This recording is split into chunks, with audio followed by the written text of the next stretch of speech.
let's go big topics in our first segment here. And I want to start with you, Louis, because you've got the back-to-back premiers in your sights. Well, I think they're an interesting watch in a sense that both you and I have been lucky to be involved in premiership success and teams and clubs who have done it for a long period of time. And that is always a challenge for any side that has been up there. The scary thing for me, it seems like the gap might be widening between Brisbane and the rest of the competition. And I think the more you look into player retention, which they've been able to do, which they've had issues with in the past, so they've got the right players in and the right personalities in there and competitive personalities. Player retention and also what's coming up underneath. And I think when you're a successful team, one of the things that you neglect is the ability to play younger players. They just have to bide their time, maybe 3-4 years underneath, to then be able to get into a position to play. So if you put up their best 23 that will roll out this year without any injuries, only 4 of those players are over 30. 4 players over 30, which is Zorko, Neale, Lester and Cameron. Of the 23, they're over 30. So the players that miss, you could make an argument that they would fit into nearly any side in the competition if they were fit and firing. So you've got a healthy list. You've got a list that's got a little bit of experience, but no sort of 35s, 36-year-olds that are there. Last year's grand final side, 12 players of the grand final side were 26 and under from the grand final side. So you've got an array of talent, and there's been arguments that they've been gifted those players, but through father-son and through the other means. The other thing that I'll say on Brisbane is if you look at their list demographic and what they really possess, they've got an abundance of forwards, an abundance of midfielders, but one of their powerful positions is their running half-backs and the kickers off their half-back line. And the rule that has just been tightened this year, the stand-the-mark rule, they will be... handball receives. Promoting handball receives, promoting not necessarily the player backing off from the man on the mark and going forward with speed and precision. There will be no more better exponents than that particular man on the mark rule than Brisbane. I think we saw that the other night too. I thought they really exploited Gold Coast's, lack of their ability to defend, really. And that's 10 players. How many players they have missing in that game? They had a lot of players missing, but yeah, I agree. I think that rule alone has actually enhanced Brisbane even further because it adds an extra element to their ball movement, which clearly they've been the best team in the comp at that. Well, we saw that halfway through 24, which gave them a chance to run into their first flag and then into their second. Obviously, we look at that, every premiership team, we go, OK, well, they're the ones to beat. But you've got them. How much do you see them improving by that other teams need to catch?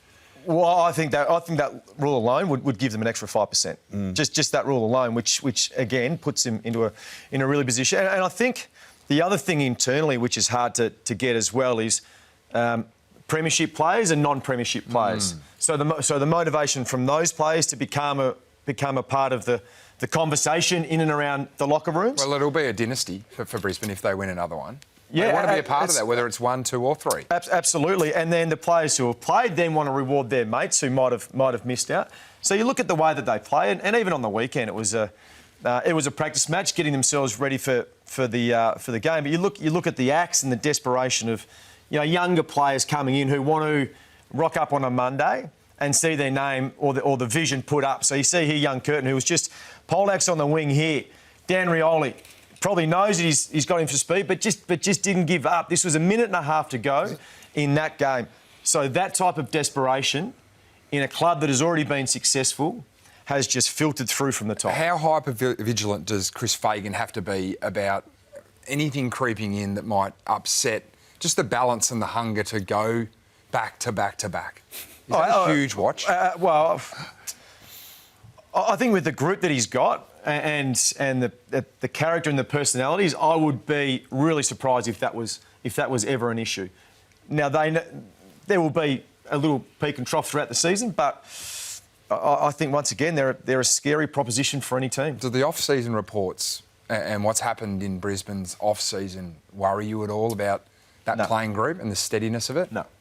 They've been able to put that to the side in past their USA trip, which was well documented. So they've had that ability. I think part of the reason is they're up in Brisbane, so they probably don't get the media scrutiny down here. as Brownie would know. So, well, there was a fair bit of it in the offseason. Oh, wasn't A there? fair bit of it made north. It was just the one paper. Yeah, just keep going and going and going. But yeah, I agree. I think they'll and mainly it only affected one player. So obviously we'll speak about Lachie in a second. But Did you the playing see group that? was able to move on. I just think that they're the things that creep in. And No, but Brisbane. Do I see Brisbane as the best team at the moment? or By Brisbane? a while. I think they're the best team by a fair way at the moment. It's only early. We haven't started the season yet as well, but they're the team to catch. Big time. Big time. You mentioned Lachie Neale, Brownie. John Ralph's in the newsroom, and he has some news about the contract of the Brisbane superstar. Hello guys. So the accepted wisdom is that he will play out the season, he'll jump on a plane and he will be playing for a WA-based club next season. I can tell you tonight that Neale's preferred outcome is still very much playing at this football club next season. So it'll require a supreme juggling act. It will require him to, of course, see his kids through across this season. That's going to be challenging, but Brisbane and Neale are very much trying to make it work until the end of the season after his marriage breakup. So he'll spend time with his daughter across the next couple of weeks. He'll spend around 2 in Perth. There's a 9-day break after gather around. So there are possibilities there. Brisbane has told him that they will make it effortless for him to play with a WA-based side next year if that's what he wants. It was Neale who actually approached his old club Fremantle at the end of 2021 when he was considering coming back. He was the one that approached them. And so certainly it did not end on fantastic terms with that football club, but they're aware of the fact that, of course, he is a potential candidate for them next year. West Coast would likely blow them out of the water with a superior financial offer. Right now, all options open. Staying, going, even potentially retiring. But until he's shown that the current situation can't work, I think he's still really open to staying with Brisbane next year. Brownie, how have you seen the summer go through work, and how do you see the season unfolding? I think they just focus on this season. He obviously wants to be part of a dynasty team. He's been a big part of it already. So I think just focus on 2026 and then they worry about next year towards the back end of the season.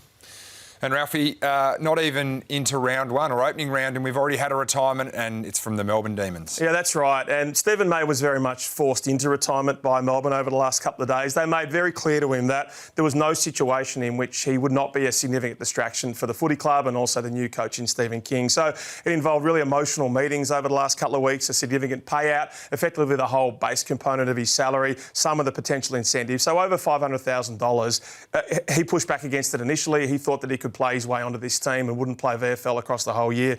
He'd fight his way into the seniors, but it was very crystal clear to him by the end that that would not be the scenario. So they'll pay $500,000 for May, about $650,000 for Clayton Oliver until 2030, an increasing slice of Angus Brayshaw's salary to 2028. But they're adamant that their salary cap is in a really good position, and I think we all agree that finally Stephen King has a lack of distractions and some really clear air, which is so important for a young coach. Thanks very much, Ralphie. Well, it's a good segue into what seems to be a decision made about culture bucks, and you've got that as your topic for season 2026. Yeah, I think there's enough evidence to suggest, in modern footy at least, when you're building a list, that sometimes you need to cut people that aren't, or let people go that aren't happy, to make sure that the locker room is in good shape to be able to build, from a really, an idea of gratitude and a humbleness and a want to commit to team. About 12 months ago, made the comment about Carlton that I thought some of their higher talented players were a little inconsistent, and I just reckon that that might have been a reflection on not just the culture of the place, but maybe a little bit about the locker room and whether players were actually happy at the club. And clearly, with a little bit of inside information, that's what it looked like at Melbourne as well. For the 12 months with Christian Petrarca and Clayton Oliver, we've seen the stance that Melbourne have taken. Charlie Curnow wanted to move and Carlton have allowed that. I expect that both Melbourne and Carlton will be harder to beat this year than they were last year, with less talent on the page. But I think with a blanker canvas, Melbourne with a new coach, I think Vossi with a fresh opportunity to start with a younger group, with a more dynamic group, probably less predictable. But I think that you send a shot across the bow with list management decisions. And I think the locker rooms of both Melbourne and Carlton are in better shape to be able to attack the season, even though on any measure you'd look at the talent and say they've probably taken a hit.